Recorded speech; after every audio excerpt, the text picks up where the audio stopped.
I'm not happy. Today I'm not happy ngani ma MK. Nini nithi nithanda MK. I'm not happy ngani. Kunalo mfethu lo kumacekeceke bekhuluma ngaye la. Uthe igama lakhe liqala ngo B, isibongo M A. Igama lakhe uBreakdown Mathenjwa. Loya mjitha loya ngibone enye video yakhe kuseni. I don't even wanna stitch that shit. Ngibone ivideo yakhe manje kuseni. Manje in fact njengoba ngenza le video le ayingiphathi kahle. Kunezinye izinto akanokuzisho lo mfethu lo ezinama question mark ezingenza ngizibuza ukuthi ukweliphi side le MK. Bakhona abanye abantu abashiwa uYellow Bone la ku MK. So I think he's one of them. He's not part of us. So nina ma MK nina enithi ningxenye yethu. Why nisalandela le mfana le? Ngisho uBreakdown Mathenjwa lo wentshebe lo. Why nisalandela le mfana le? Le mfana every day or every time ayenza ivideo yanibonisa ukuthi akasiyo lento le esiyiyo thina. So nina enisalandela mina umuntu olandela lo muntu ngiyacela nganifollow. Ngiyazicelela nje. If you know ukuthi we are following Breakdown Mathenjwa, please unfollow me.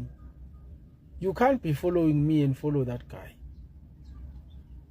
Because I think you followed me because you believe ukuthi ngisupport ubaba uNcamalala, ngisupporta imission ye-MK.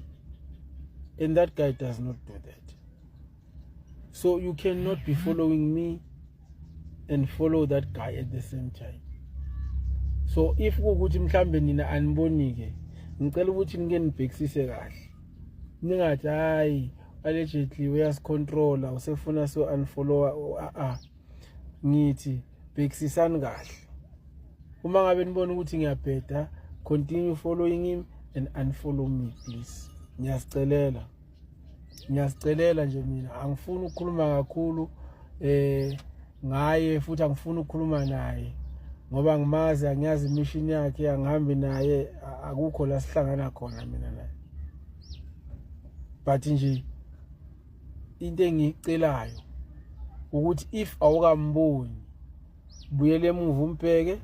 Uma ubona ukuthi uyilento wena ekwenze wangifollowa mina yena ngicela ungunfollowe mina uqhubeke ufollow yena. Yileyo nje bafethu into engizoyicela futhi noma ngingafollowa nonke futhi anginankinga nje. Mangabe ukuthi nifollowa la mjitha please unfollow me. I don't like indlela akenza ngayo izinto. To me he's not fully a member of MK. To me I think uyinsalela yalabo abasala kabuye Bone or usebenza ngale kwa Grain. So he can't be MK lokuqina that guy. Yabona nje this video maybe before bengimupha that benefit of a doubt, but after the video that he posted last lengiqeda ukuyibona hayi no bafethu.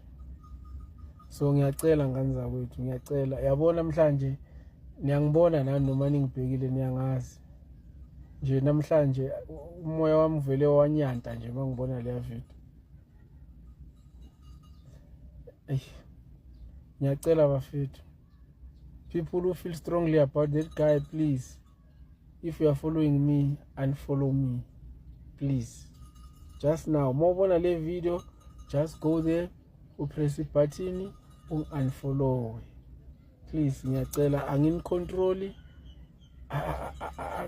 ngiyacela angiphoqi umuntu futhi ngiyacela nje ukuthi no, if kuukuthi uyangilandela ulandela that guy, hayi mina ngicela unfollow please.